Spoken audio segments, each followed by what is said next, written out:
Assalamualaikum warahmatullahi wabarakatuh. Perkenalkan, nama saya Anissa Rista Dewi dengan NIM B113220002. Di sini saya akan menjelaskan tentang konsep ketuhanan dalam agama di dunia dan agama Islam. Video ini saya buat untuk memenuhi tugas agama Islam. Di Indonesia ini ada 6 agama, yaitu Islam, Kristen, Katolik, Hindu, Buddha, dan Konghucu. Dari keenam agama ini, kita sebagai umat muslim harus saling toleransi dan saling menghormati. Karena inti dari semua agama adalah berasal dari keyakinan adanya hakikat yang diyakini sebagai Tuhan, yaitu realitas zat paling tinggi, yang paling agung, yang paling suci, dan menciptakan para makhluk hidup serta keindahan alam yang indah dan sempurna. Tuhan menurut agama-agama besar di dunia adalah 1. Allah menurut agama Islam, dan kedua Yesus menurut agama Kristen, Yahweh menurut agama Yahudi, dan Sang Hyang Widi menurut agama Hindu, Tian menurut agama Konghucu. Agama adalah persoalan keyakinan yang dipercaya mampu membawa keselamatan dan kebahagiaan dunia akhirat. Masalah yang berhubungan dengan agama terkadang menimbulkan konflik antar pemeluk agama, apalagi jika agamanya dibandingkan dengan agama lainnya. Jika berkaitan dengan masalah keyakinan, karena beragama sudah menjadi darah dan daging di dalam jiwa dan raga yang melekat erat dalam kehidupannya. Dan agama Islamlah satu-satunya agama yang diridhoi oleh Allah Subhanahu wa Ta'ala. Juga agama satu-satunya, yaitu agama Samawi. Yang kedua, ada definisi agama menurut para ahli. Menurut Edward Burnett Taylor, dikutip dari Seven Theories of Religion 1996 karya Daniel L. Pals, definisi agama adalah kepercayaan seseorang terhadap makhluk spiritual, misalnya roh, jiwa, dan hal-hal lain yang punya peran dalam kehidupan manusia. James George Fraser dalam bukunya berjudul Golden Bough cenderung sepakat dengan Taylor, namun ia membedakan sihir dengan agama. Menurutnya, agama adalah keyakinan bahwa dunia alam dikuasai oleh satu atau lebih dari dewa dengan karakteristik pribadi, dengan siapa bisa mengaku bukan oleh hukum. Yang ketiga adalah sejarah munculnya agama. Asal mula munculnya agama dijelaskan oleh Herbert Spencer. Beliau berpendapat bahwa dahulu manusia sudah disadarkan akan kematian yang pasti akan dialami oleh seluruh umat manusia di dunia, dan cara percayanya pun juga beragam. Orang-orang di zaman purba sangat merasa bahwa kekuatan magis yang meliputi sebuah benda atau bahkan manusia, dan juga lahir dari beberapa keyakinan seperti animisme, dinamisme, toteisme, dan lain-lain. Bukan hanya itu, kepercayaan terus berkembang hingga terdapat sebuah istilah mengenai Tuhan yang dikenal sebagai satu-satunya pencipta alam semesta dan isinya, sebagai memegang kendali tertinggi atas segalanya. Nah, yang keempat ada macam-macam agama dan perkembangannya. Agama di bumi disebut sebagai kepercayaan pada sesuatu yang ada di alam bumi ini. Mereka merasa yakin terhadap benda apapun di permukaan bumi mempunyai kekuatan magis atau spiritual. Biasanya agama ini dianut oleh masyarakat tradisional yang masih menghargai kepercayaan nenek moyang. Dalam perkembangannya, agama bumi kental dengan budaya adat setempat. Upacara atau ritual keagamaan dilakukan dengan cara dengan cara sesuai keadaan dan aturan daerahnya. Sedangkan agama wahyu didefinisikan sebagai agama yang dianut oleh masyarakat di dunia berdasarkan rasa percaya terhadap adanya wahyu Tuhan. Orang yang pertama kali menyampaikan wahyu atau perintah Tuhan ini disebut dengan nabi. Yang kelima adalah pengertian agama Islam. Nah, Islam ini berasal dari kata aslama yuslimu, islaman, yang berarti menyerah, tunduk, dan damai.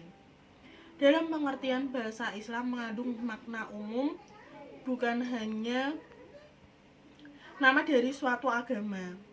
Ketundukan, ketaatan, dan kepatuhan merupakan makna dari agama Islam. Hal tersebut menandakan bahwa sesuatu yang tunduk dan patuh terhadap kehendak Allah adalah Islam. Islam dalam arti terminologi adalah agama yang diajarkannya, diberikan Allah kepada manusia melalui para utusannya atau rasul-rasulnya. Dengan demikian, Islam adalah agama Allah yang dibawa oleh para nabi pada setiap zamannya, yang berakhir dengan kenabian Nabi Muhammad SAW.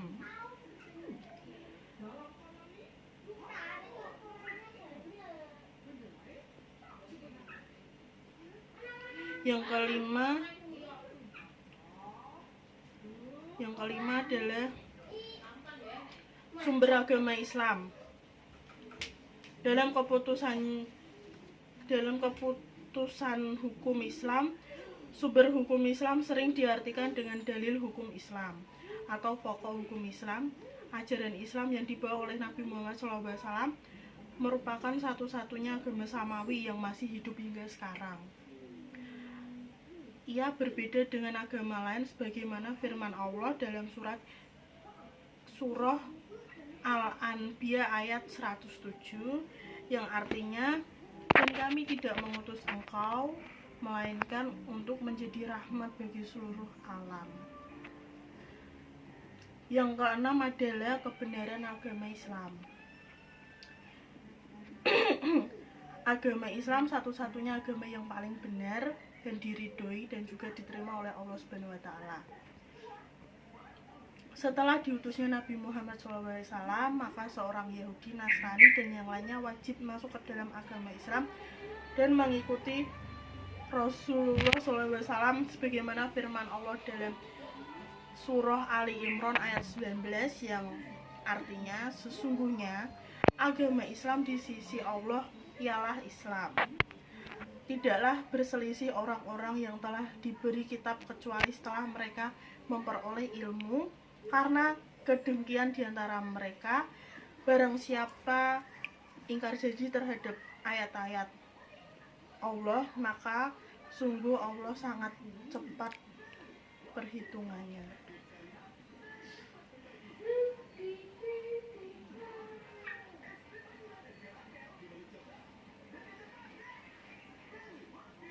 Yang ketujuh ada aspek-aspek agama Islam.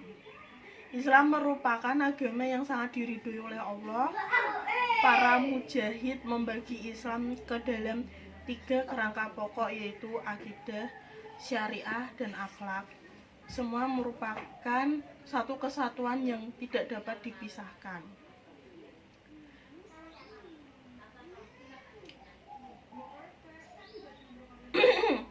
Aspek akidah yaitu sesuatu yang dianut oleh manusia dan diyakinkannya, baik berwujud agama dan yang lainnya. Akidah secara etimologi berarti ikatan atau sangkutan.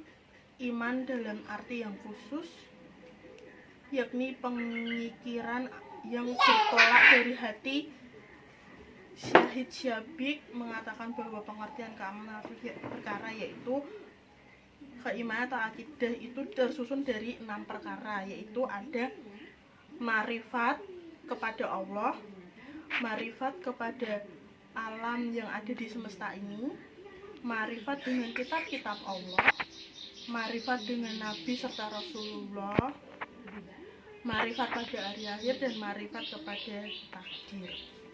Namanya adalah perkara keimanan akidah,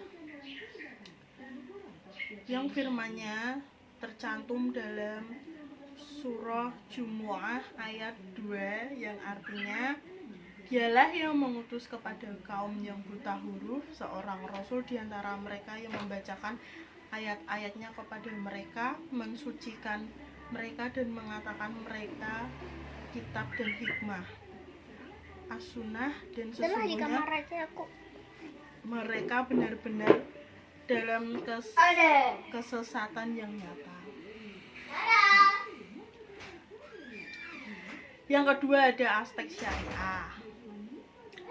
Syariah adalah peraturan yang diciptakan Allah Subhanahu wa Ta'ala di dalam hubungannya Tuhan dengan saudara seumat muslim. Syariah pada dasarnya bermakna jalan yang lurus. Pengertian syariah sering dikenal para ahli hukum, yaitu hukum-hukum yang diciptakan oleh Allah Subhanahu wa Ta'ala untuk segala hambanya agar mereka itu mengamalkan untuk kebahagiaan dunia akhirat. Yang ketiga ada aspek akhlak.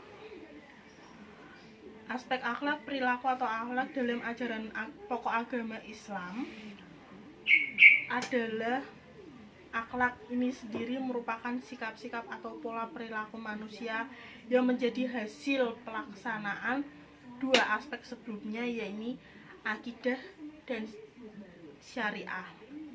Pentingnya pendidikan akidah dalam ajaran Islam tergambar dari sabda Rasulullah SAW yang hadisnya Abu Hurairah meriwayatkan Rasulullah SAW ditanya tentang penyebab utama dapat memasukkan seseorang ke dalam surga. Beliau menjawab, bertakwa kepada Allah dan berakhlak mulia.